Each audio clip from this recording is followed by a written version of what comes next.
If you are looking for the best Boursin cheese pasta recipe, stop searching. I've got you. Come with me. Let's go. Hi guys, this is the Boursin cheese pasta recipe, and if you've never made it before, you are in for a real treat. I don't know what has taken me so long to give this a try. It is fabulous. I saw Becky from Acre Homestead make it the other day, and I thought, what have I been waiting for? Oh my goodness. So it looked so good when she made it. I had to give it a try, and of course, I put my own little spin on it because I never do anything according to someone's recipe, it seems like. So I want to take you back and show you how I made it today, and it is a 10 out of 10 winner. It is the Boursin chicken, cheese, pasta, tomatoes recipe. It's fresh, but yet creamy and oh so delicious.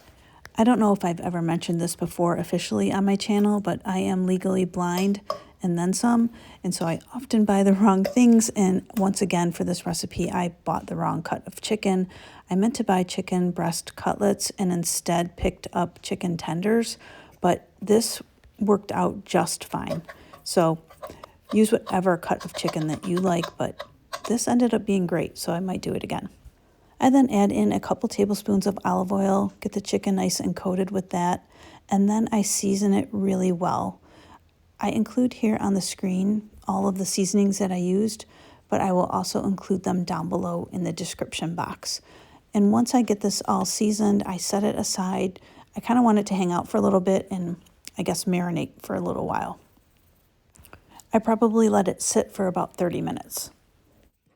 And while that's happening, I go ahead and get my other vegetables prepped and chopped up for the recipe.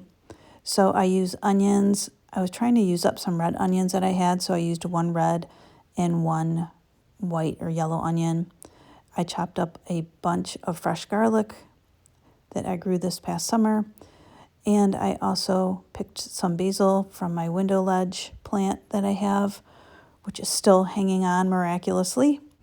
I brought it inside at the end of the growing season this past summer and just put it on my window ledge. I've been giving it Neptune's Harvest every few weeks, and it just seems to be liking its spot here. So fingers crossed, I can keep this all winter. I love having fresh basil on hand. Anyway, here is the basil and garlic, and now I'm throwing in the Boursin. I used those two different kinds. One is chive something, and the other one is the original garlic herb, but use whatever kind of Boursin you like. So you just want to put 2 packages in. I don't know if this is necessary, but I kind of spread them around like so. And then I add in a couple packages of tomatoes. I use cherry tomatoes and then a mixture here of some different kinds of, I guess those are grape tomatoes. And then I add in a little bit more olive oil and all of the onions that we chopped up, along with the garlic and basil. What I really love about this recipe is that it is basically a one-pan dinner. And aside from having to use a pot to boil up some noodles, which is really nothing in my mind, this is effectively a one-pan or one-pot dinner. It's super simple, really fun to make. I mean, look at this. It's so beautiful. I just get it covered and then I put it in the oven at 350 for close to an hour. And while this is cooking, or baking, I should say, I boil up some noodles. I used mini bow ties, but again, you know what I'm going to say.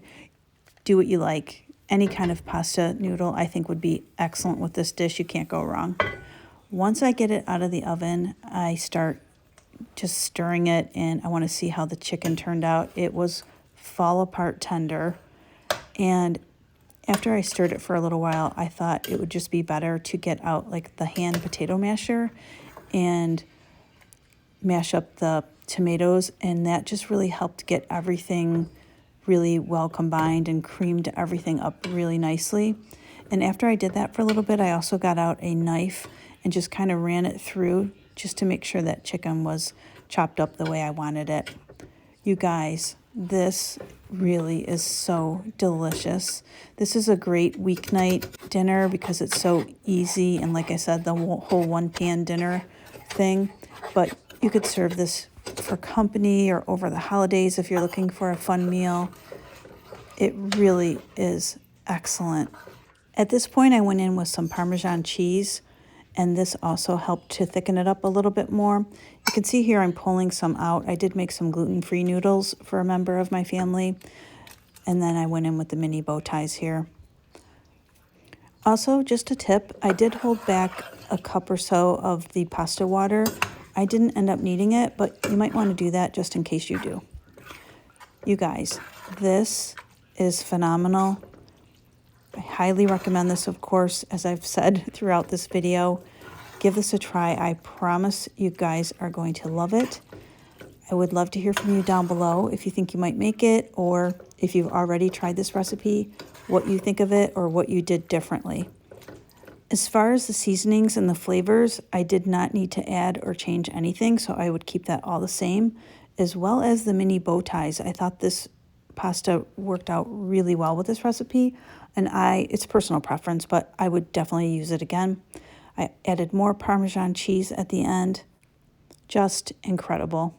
An amazing recipe. I, again, don't know why it took me so long to make it. It was an absolute 10. I just want to say thanks so much for hanging out with me in my kitchen today. I hope you enjoyed it. If you did, I can pop some more videos here on the screen for you to check out between now and my next upload. If you like this video, please give it a thumbs up and share it. I can't wait to see you next time.